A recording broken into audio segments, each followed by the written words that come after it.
That is the Satson CS, or Channel Strip by Sonimus, and it is yet another SSL emulation. And I think we should answer the burning question, so what? Hey, I'm Steven. I'm a multi-platinum producer engineer, and if you're an artist, a creative engineer, or a producer on the come up, and you're putting yourself out there by releasing material, I've got nothing but respect for you. Make sure you create something today or try and make something sound better, because tomorrow your best will be just a little better. I tried to pick a couple cool examples here. Let's take a run through this thing. So this is the preamp section. This adds a little bit of saturation. Oh, you know what? Let's put headphones on so we can hear it better. I suggest you do the same, or some good monitors. We're all looking for that analog mojo, and what is that? It's harmonic distortion. So fat here is helping give the drums a little bit of size, and you can gain control this. I think GC means gain control maybe. So I can add more without getting the level up. So that's what the distortion sounds like. That's pretty authentic to what an SSL sounds like. I don't think I need a ton of it, but a little bit makes the drums more aggressive than this.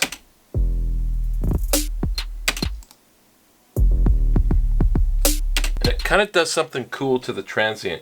Now let's talk about this compressor. Normally when you get an SSL channel strip, you get the channel strip compression. This is the bus compressor. This gives you a little bit more flexibility than what would be in the normal channel strip. The thing that I think that's important is that it's got a mix knob, which an SSL compressor doesn't have, and it's got a sidechain high-pass filter. So let's talk about what those are, because this is something that modernizes this plugin. So when we're working with drums, we often hear about parallel compression. So you'd have a drum bus, and then you'd have a parallel drum bus, and you'd put a lot of compression on it, and you'd blend the two of them. That can get into some weird phasey issues depending on how your DAW works, and all DAWs are supposed to take care of it, and largely they do, but this just makes it a little bit easier so you don't have to make two buses. So this is with zero compression, and then as it's playing I'll crank it up to 100%, so you're hearing all compressed signal. No compressor, let's crank it.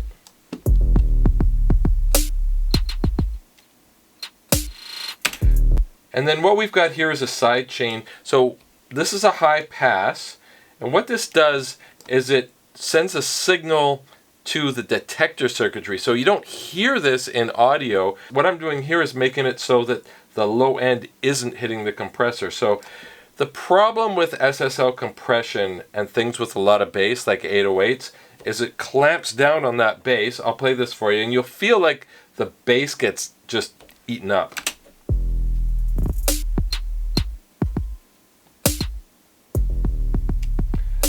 So you might find that the bass is going away if we take this compressor out.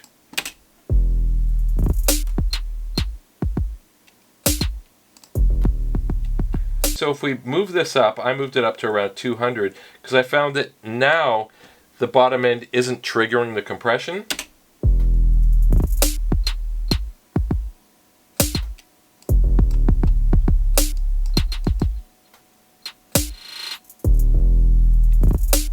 So I'm still getting it on the edge of the kick drum a little bit. Now we'll blend in the compressor.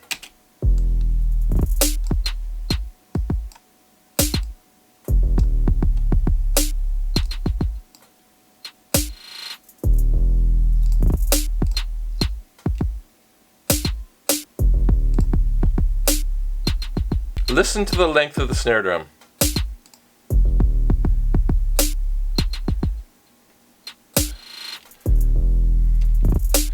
So what we've accomplished so far is a little bit of, we've changed the transient so it's punching a little bit harder, but it's not super spiky. So this is helping us round it out.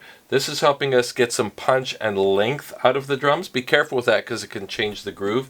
And then this EQ here is meant to be like a 4000 series EQ, but reading their literature, it's kind of a hybrid. They took what they felt were the best of the various EQs. I like sort of 8 or 10K, about 8 often on a drum bus to just give it a little bit of sparkle. So let's just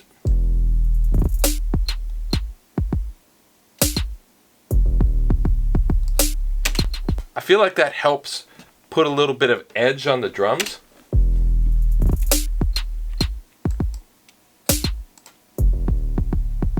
So that's without it. Let's wake it up.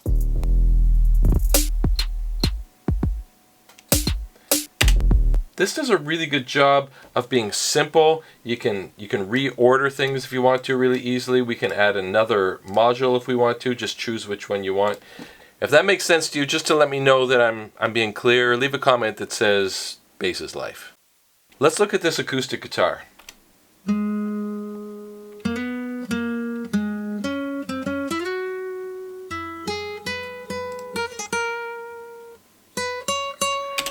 Now, I've already dialed this in, and this is actually what's in the mix. Listen to the transient when I put in the saturation. So I'm going to start with it off.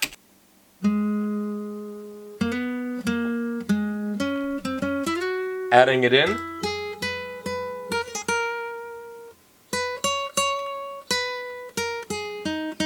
Do you hear how it gets a little bit more punchy and rounded? In the track, that actually makes it come forward. You would think that spiky would make it come forward, but the punchiness of it, there's a thickness that gives it some weight and some energy. And then again, my favorite frequency, and they seem to just get this frequency right on this EQ. I added some 8K.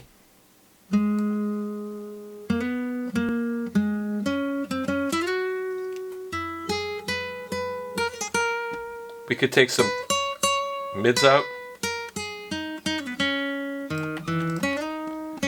Very natural sounding, and then I put the compression on the end, which I often do, especially in things like this. So let's listen to what that does, and again, listen to the transient. So I'll play it without it, and then I'll add it in.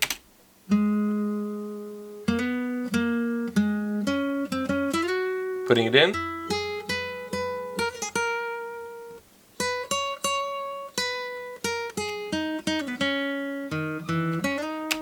So that's actually quite an aggressive setting, but I'm not compressing it very much. So again, the attack transient is coming through quite nicely, but it's releasing fast, so it feels like the guitar sustaining a little bit more. It just makes the back end of those notes feel a little bit longer. It makes the guitar feel more substantial.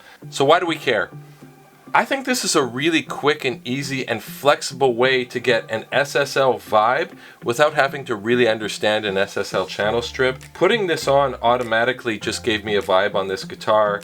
Try it before you buy it. If you think it's for you, there is a link in the description that helps support my channel. If that helped, it'd be kind of cool if you give me a thumbs up.